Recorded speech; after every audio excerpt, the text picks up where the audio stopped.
Right. Qala. Sibonga Khumalo. Ngijoyine kwiskebe cishe eyesibili inyanga ngijoyine kuskebe. Uskebe ungisizile indlu yakithi ihamba. Indlu yasekhaya u62 eZuma eyakaKhumalo. Umkhulu wami uPhikinkani wakaKhumalo. Wahamba umkhulu engaganiwe engenazo futhi nezingane. Wayejwayelene no-anti wami uMakhumalo Nkombo 103. Manje le ndlu lena wahamba umkhulu wami uPhikinkani washiya uMakhumalo. uMakhumalo naye kwaya naye eseqina ukugula wayeshiya incwadi zonke kumfowethu uBheki. Wahamba u-anti kwase kusala uBheki wawashiya naye lamaphepha le wayeyiphukisa. Zonke lezi zinto zasalela kumina-ke ukuthi ngisale ngiqhubeka nalezi zinto ngoba bengijwayele kakhulu ukuzostokha la eGoli. Ngafika mina mangithola ngathola ukuthi sekukhona omunye umama. Lo mama lo akafuna ukuyichaza ngokuthi ubani kanjani wangena kanjani ngoba kwakukhona lapho omunye umkhulu owakuthiwa kwawutati. Utati lona samtshela kahle tati simfica ngalelo langa la engayanga utshwaleni ngoba njalo ngangimfica esotshwaleni. Wathi umkhulu hayi wayeshiwe ukuthi kufanele wayethathwe abantu kwathiwa azogada.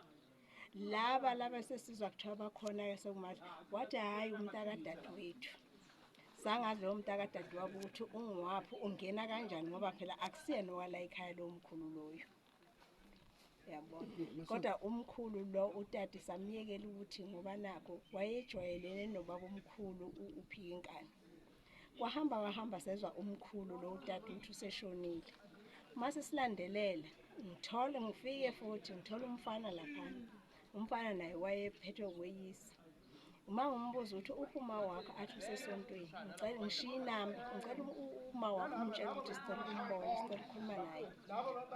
Uthi ekugcineni beyangangifoneli bengangenzeli lutho. Ekugcineni ugcine lapho sekuphetha kabuhlungu.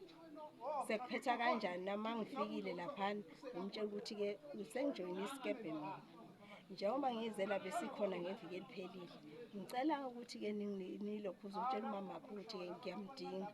Ngashiya ifoni ukuthi uma ebuya esontweni akangithinte ngizomchazela ngendaba yesikebhe. Wayeshaya injiva ngaze ngabuyela emuva ekhaya ngoba ngihlala eNyukhasela. Oh mana emva kokuba sewuyibikile indaba esikebheni senze njani isikebhe? Nesikhathi sesibika indaba sahamba saya khona. Kwathi umama wakhona uhambile usesontweni. Azange ayishaye injiva ngoba sengishiye konke nezinamba zami ukuthi akangithinte uzokwazi ukuthi siphinde sikhulumele udaba. Azange ishaye yamkhuba leyo nto.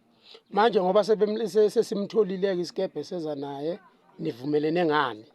Njengoba sesimtholile isikebhe sihlangane naye yena bekufanele ukuthi angabe size naye. Uyena oremile wakhala ngathi thina simbamba indluzula. Ilokhuzana isipishi sathengwa umfana kuyena wathengelwa abangani bakhe laba sebefuna ukusishaya.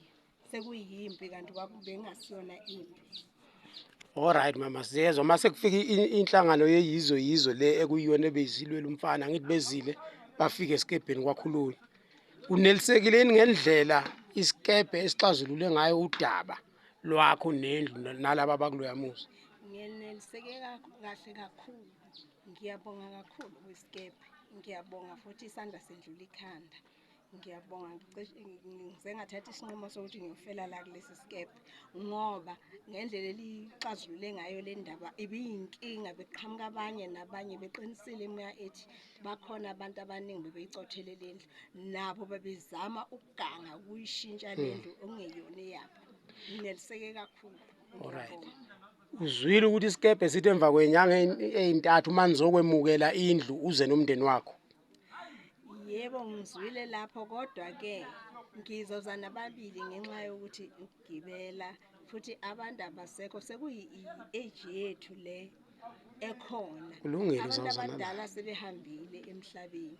Sengiyocela laba babili ukuthi nje silokhuze sizeni sizobabone nesikebhe. Siyabonga. Ngibonga kakhulu angathi uNkulunkulu engababusisa abantu besikebhe baqhubeke bekwenze nakwabanye. Siyabonga mama.